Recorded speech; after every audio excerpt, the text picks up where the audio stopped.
Assalamualaikum warahmatullahi wabarakatuh.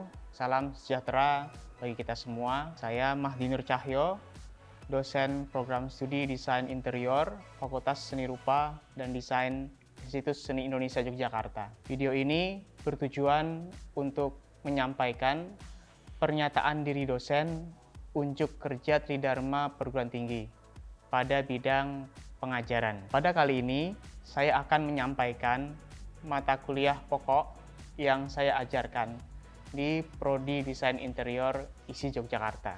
Nama mata kuliahnya adalah Bahan dan Produk Interior 1. Kode mata kuliah DIA 041. Kalau kita melihat deskripsi mata kuliah Bahan dan Produk Interior 1, yakni mata kuliah ini membahas secara komprehensif berbagai jenis bahan dan produk interior, baik yang alami, buatan, maupun daur ulang, serta karakteristik, teknik pengolahan, dan potensi aplikasinya dalam desain interior dan arsitektur. Nah, mahasiswa akan diajak untuk memahami fungsi, estetika, dan keberlanjutan dari sebuah bahan atau material, serta mengembangkan ide, produk, desain yang kontekstual dan inovatif. Nah, proses pembelajaran mencakup pengenalan material melalui bedah studi kasus pada proyek interior komersial dan non-komersial yang menggunakan pendekatan materialitas. Jadi, mata kuliah ini menekankan pendekatan analitis, kreatif, dan bertanggung jawab terhadap pemilihan dan penggunaan material dalam desain interior. Untuk capaian pembelajaran mata kuliah atau yang kita kenal dengan CPMK, yang pertama, mahasiswa mampu mengenali dan menjelaskan jenis-jenis bahan interior, baik yang alami, buatan, dan daur ulang, beserta karakteristik dasar, fungsi, serta potensi penggunaannya dalam desain interior. Poin kedua, mahasiswa mampu mengamati dan mengidentifikasi contoh penggunaan bahan dalam berbagai konteks interior melalui studi literatur, dokumentasi visual, dan pengamatan lapangan terbimbing. Poin yang ketiga, mahasiswa mampu menjelaskan secara prosedural dengan menyusun laporan deskriptif yang menjelaskan pemahaman mereka terhadap material interior serta hubungannya antara bahan, ruang, dan fungsi dalam desain. Kemudian, saya akan sampaikan pokok materi pertemuan, ya, di mana dalam RPS itu ada 16 kali pertemuan. Pertemuan pertama yaitu pengantar bahan dan produk interior. Pertemuan kedua yaitu klasifikasi bahan alam, kemudian buatan, dan daur ulang. Pertemuan ketiga yaitu mahasiswa diperkenalkan dengan karakteristik material kayu dan aplikasinya dalam interior. Pertemuan keempat, yakni mahasiswa diajak untuk mengeksplorasi batu alam dan komposit batu dalam interior. Pada pertemuan kelima, mahasiswa diperkenalkan dengan material bambu, baik potensinya, kemudian teknik pengolahannya, dan juga inovasi dari produk-produk yang berbahan bambu. Poin yang keenam, ya, yaitu bagaimana mahasiswa diperkenalkan dengan bahan rotan dan teknik anyaman tradisional serta kontemporer.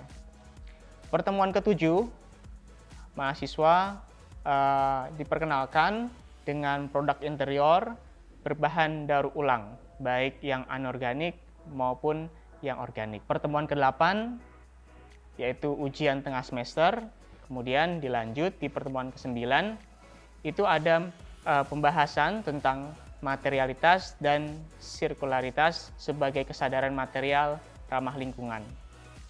Pertemuan ke-10 ada studi kasus, yaitu produk interior berbasis UMKM.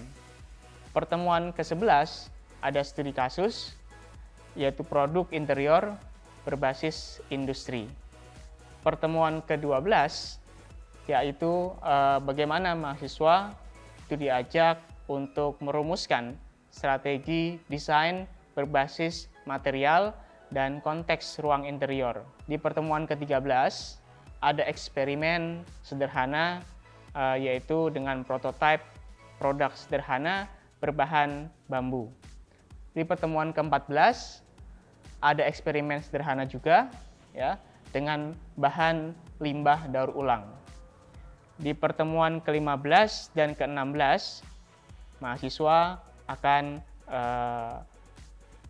berhadapan dengan ujian akhir semester. Mereka presentasi portofolionya di hadapan para pengampu mata kuliah bahan dan produk interior. Oke, selanjutnya saya akan menampilkan video bagaimana proses perkuliahan di mata kuliah ilmu bahan dan produk interior. Baik, Assalamualaikum warahmatullahi wabarakatuh. Selamat pagi, salam sejahtera untuk kita semua. Salam sehat adik mahasiswa. Bagaimana kabar kalian? Sehat? Ya. Pada pagi hari ini kita akan melanjutkan pembahasan dari yang sebelumnya. Ya. Hari ini kita akan membahas tentang materialitas dan sirkularitas. Jadi gimana sih material itu bisa memberikan penyadaran bagi desainer gitu ya, bagi mahasiswa desain ya, terkait dengan material yang ramah lingkungan, kira-kira begitu.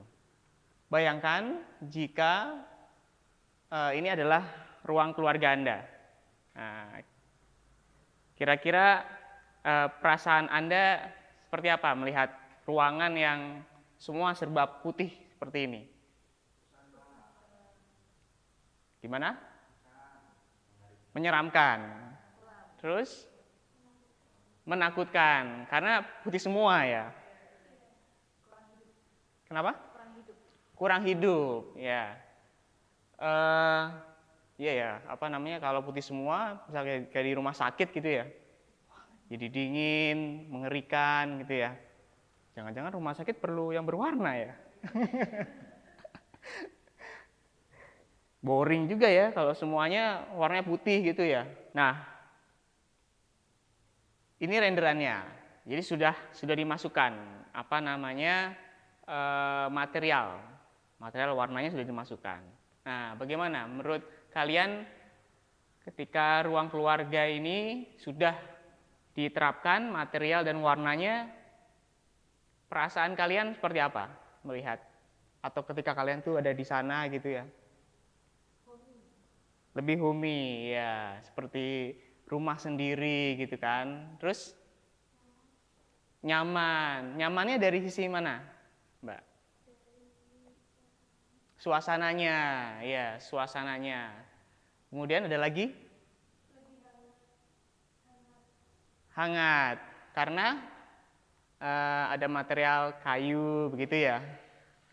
Jadi komposisi material, warna itu memberikan tadi perasaan homey, hangat, kemudian nyaman, ya kan, dan akrab gitu ya.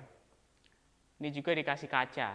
Coba bayangkan kalau bukan kaca, dinding gitu, seperti ruangan ini gitu, banyak dinding solid gitu, tidak ada nanti interaksi say hello gitu kan dengan teman-teman atau user pengguna yang ada di luar sana, ya kan? Bicara soal material, maka bicara tentang sensitivitas pengalaman indrawi kita gitu ya, taktil gitu, sentuhan gitu kan. Nah, Kalau misalnya kayu, nah kalau kayu itu dia memiliki efek apa sih? Kayu itu hangat. Kemudian selain hangat, akrab. Oke. Kemudian kalau misalkan batu, oh kuat ya, kuat terus kokoh, betul. Mencerminkan ketangguhan gitu ya. Wah, ada karakter yang kokoh, kuat gitu ya, tangguh gitu ya. Kemudian kaca. Nah, kalau material kaca itu menimbulkan efek apa, teman-teman? Transparan, ringkih, gitu ya. Kaca ya. Oke, next. Coba kita pahami sebenarnya apa sih materialitas itu ya. Nah, materialitas atau material honesty itu diartikan sebagai penggunaan dan pemilihan material sesuai dengan sifat aslinya gitu. Jadi ya ada semacam kejujuran material yang itu dimunculkan atau ditampilkan oleh seorang desainer harusnya ya. Dia tidak memanipulasi dengan apa ya, yang harusnya kayu ya kayu gitu ya, batu ya batu gitu kan. Nah, kemudian penggunaan material yang jujur berperan penting dalam meningkatkan pengalaman. Jadi ada user experience-nya gitu kan, dari material yang diterapkan di interior atau sebuah ruangan. Ya. Kemudian poin selanjutnya, nah, pengetahuan materialitas itu perlu dimiliki oleh arsitek, desainer interior sebagai kemampuan serta keterampilan dalam mengolah material menjadi produk interior arsitektur. Termasuk ada furnitur di sana ya. Nah, sampai di sini ada pertanyaan, teman-teman. Apakah ada penerapan material daur ulang yang sudah Bapak atau tim lakukan untuk saat ini? Ada proyek yang sudah kami lakukan, ya, saya dan tim di ProDesign Interior. Nah, ini adalah salah satu proyek yang kami lakukan yang berkolaborasi dengan pemerintah daerah Kabupaten Bantul ya, dengan kolaborasi juga dengan mitra kita di Pemkot Jogja. Jadi kalau desain itu kita nggak boleh berhenti pada wacana ya kan kalau desain itu. Jadi desain memiliki peran dalam problem solving. Jadi harus memecahkan masalah dan harusnya real problem gitu. Kebetulan Yogyakarta dia punya problem nih, ya kan? Nah, Yogyakarta sedang mengalami darurat sampah, di mana situasi tersebut dapat ditunjukkan dari jumlah sumbangan sampah yang dihasilkan mencapai 200 ton per hari. Sedangkan kita tahu TPA Piungan itu kan sudah full, ya kan? Udah over capacity ya, benar. Nah, terus gimana nih? Para pemangku kepentingan, kemudian pelaku kreatif untuk memberikan solusi. Nanti ada videonya ya.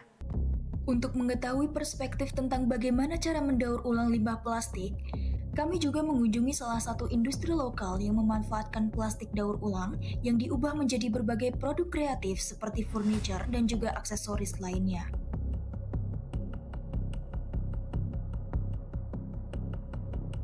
Industri ini tidak hanya berkontribusi pada pengurangan limbah plastik saja, tetapi juga menciptakan lapangan kerja baru bagi masyarakat di sekitarnya. Dengan semangat inovasi dan dedikasinya, industri ini menjadi bagian penting dari solusi pengelolaan sampah yang berkelanjutan di Kota Yogyakarta. Oke, pertanyaan pertama. Bagaimana pandangan Anda terhadap kontribusi industri dalam mengatasi masalah penumpukan sampah plastik di komunitas lokal? Kalau untuk kontribusi industri sendiri ada banyak bentuknya ya. Salah satu yang bisa dicoba adalah dengan melakukan program-program CSR untuk membantu kegiatan-kegiatan pengumpulan sampah. Selain itu juga untuk industri manufakturnya sendiri bisa dengan melakukan pengumpulan sampah-sampah itu langsung dari komunitas masyarakat terkecilnya. Jadi harapannya sampah-sampah yang awalnya datangnya dari rumah tangga bisa langsung diserap oleh pelaku-pelaku industri. Mungkin kayak gitu sih. Terakhir, apakah Anda melihat potensi untuk mengintegrasikan elemen budaya lokal dalam desain atau pemasaran produk-produk daur ulang limbah plastik? Untuk potensinya bisa dibilang masih sangat besar juga, karena seperti yang teman-teman tahu kan, kalau di Indonesia itu sangat kaya akan budaya-budaya lokal ya di masing-masing daerahnya, dan masing-masing punya keunikan dan sangat bisa untuk diintegrasikan dan diimplementasikan dalam bentuk desain maupun bentuk campaign yang nantinya bisa mengajak masyarakat juga buat yang pertama untuk membeli dan mengkonsumsi produk daur ulang ini, yang kedua juga mengajak masyarakat untuk bisa lebih peka dan lebih peduli dengan populasi sampah plastik di Indonesia seperti itu.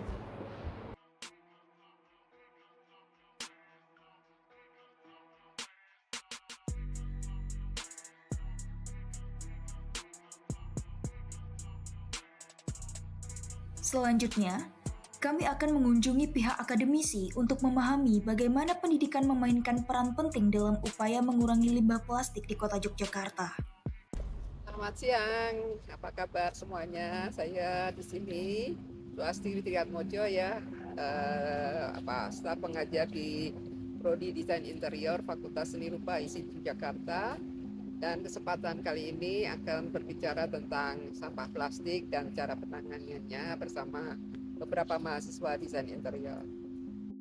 Pertanyaan ketiga, bagaimana Ibu melihat peran pendidikan dan penelitian dalam meningkatkan kesadaran dan solusi terhadap masalah limbah plastik? Ya, untuk masalah limbah plastik ini memang yang bisa dilakukan oleh akademisi ataupun para peneliti dan pengembang itu bisa banyak, bisa dari hulu sampai hilir, bisa mulai dari mempopulerkan bagaimana mengurangi sampah, bagaimana mengelola sampah buangannya, sampai pada bagaimana menemukan cara-cara ketika sampah itu sudah sampai di tempat pembuangan. Nah, penelitian-penelitian itu bisa beraneka ragam dan bisa dilakukan dalam banyak level gitu ya. Oleh karena itu para peneliti dan pengembang tadi perlu difasilitasi, perlu didorong dan perlu diberi semangat untuk bisa berkarya secara nyata, fokus pada memecahkan hal-hal yang ada di masyarakat. Sebetulnya tidak perlu mulu-mulu sekali harus orang-orang yang sangat terpelajar, tapi sebetulnya bisa orang-orang biasa pun bisa, asal dia punya fokus, punya perhatian yang nyata kepada permasalahan sampah ini. Jadi, pertanyaan terakhir, menurut Ibu apa yang bisa dilakukan mahasiswa desain interior untuk inisiatif pemerintah dalam pengelolaan limbah plastik? Ya, seperti tadi saya sampaikan, bisa seperti halnya penelitian, mahasiswa desain interior atau mahasiswa desain, bahkan juga mahasiswa yang lain bisa berpartisipasi mulai dari hilir sampai hulunya. Jadi mulai dari bagaimana dia berperilaku itu sendiri, bagaimana dia memberi contoh pada lingkungannya, bagaimana dia mensosialisasikan hemat plastik, hemat sampah, ataupun bagaimana mengelola sampah dengan baik. Kemudian juga bagaimana dia bisa ikut membuat cara-cara untuk mengelola sampah, itu adalah bagian dari terjun mengelola sampah, tapi juga dia bisa membuat karya-karya yang basisnya dari sampah, apakah itu reuse, recycle, ataupun upcycle dan sebagainya. Saya pikir itu banyak area yang bisa menjadi wadah dari kreativitas mahasiswa.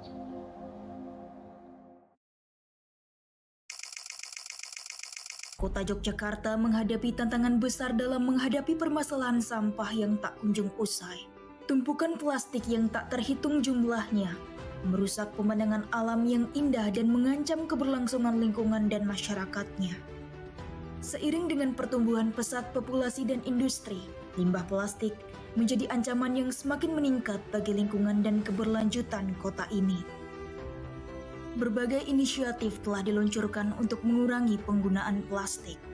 Masyarakat, pemerintah dan organisasi maupun pelaku lainnya seperti TPS 3R, bank sampah, dan industri bergandengan tangan dalam melawan masalah ini.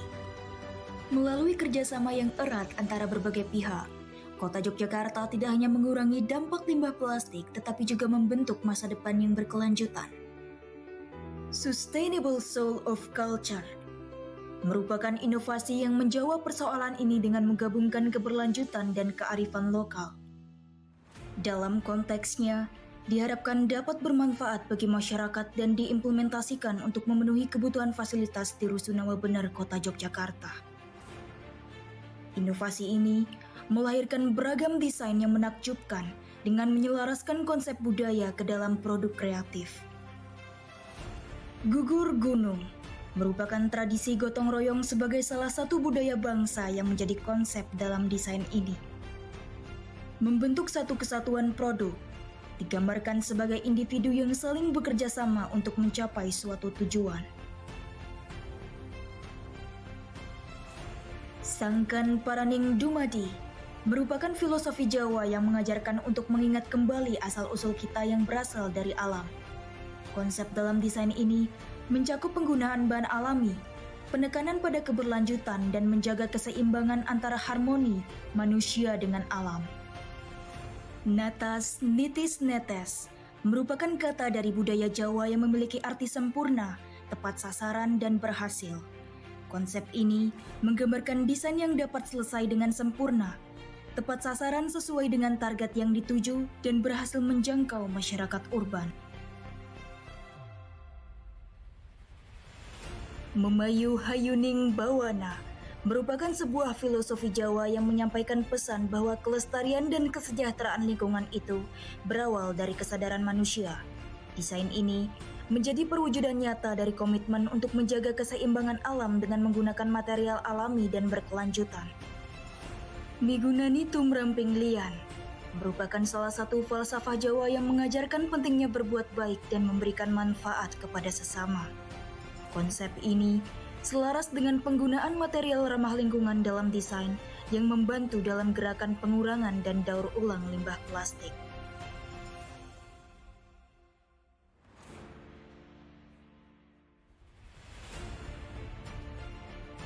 Kota Yogyakarta bukan hanya menjadi pusat keberlanjutan, tetapi juga melahirkan inovasi yang memadukan pelestarian budaya dan perlindungan lingkungan. Melalui kolaborasi yang kuat antara berbagai pihak, kota ini membuktikan bahwa pelestarian budaya dan perlindungan lingkungan dapat berjalan secara beriringan dan menciptakan masa depan yang berkelanjutan bagi generasi di masa yang akan datang.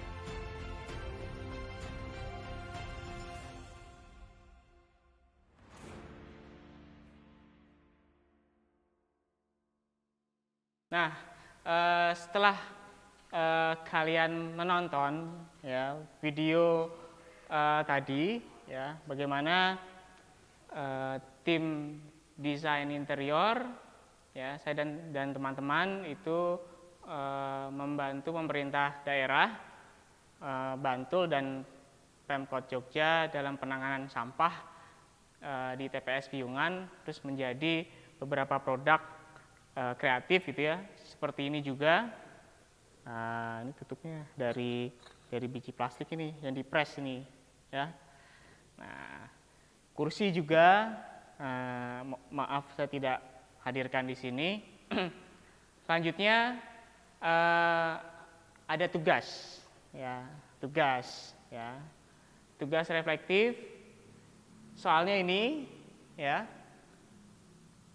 Nanti bisa kalian catat dulu. Ya. Soalnya adalah, jadi dalam desain interior, materialitas tidak hanya berbicara soal jenis bahan, tetapi juga bagaimana bahan tersebut membentuk pengalaman ruang, ya, melalui tekstur, warna, dan kesan taktilnya. Ya. Maka saya pengen kalian cerita ceritakan pengalaman kalian saat berada di suatu ruang.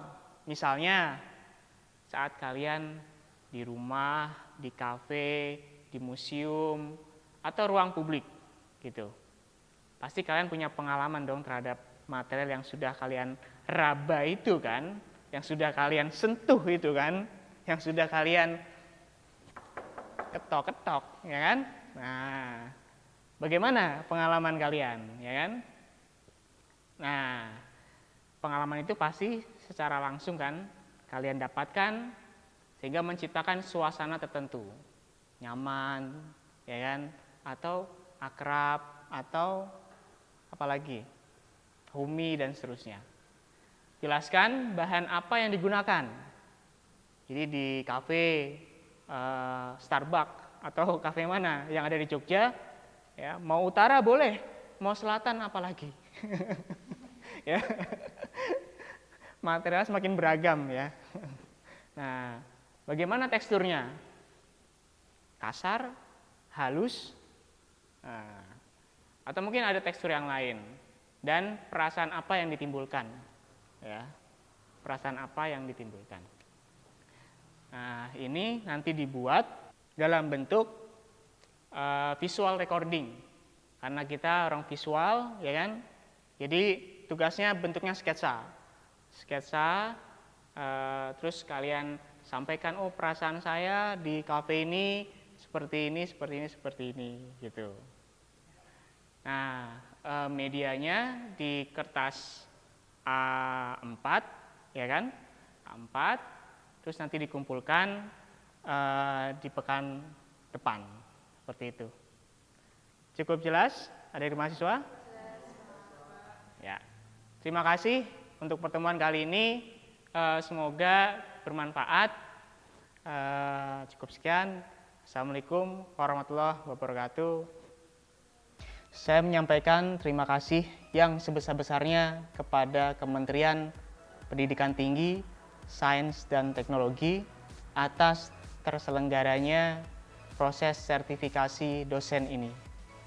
Ucapan terima kasih juga saya sampaikan kepada para pimpinan Institut Seni Indonesia Yogyakarta, tim penilai sertifikasi dosen, para dosen sejawat, serta seluruh staf tenaga kependidikan di lingkungan ISI Yogyakarta yang telah memberikan dukungan, kesempatan, dan inspirasi dalam perjalanan akademik saya. Semoga proses ini menjadi langkah berkelanjutan untuk terus mengabdi melalui Tridharma Perguruan Tinggi, yaitu pendidikan, penelitian, dan pengabdian kepada masyarakat. Terima kasih untuk semuanya. Assalamualaikum warahmatullahi wabarakatuh. Salam sejahtera untuk kita semua.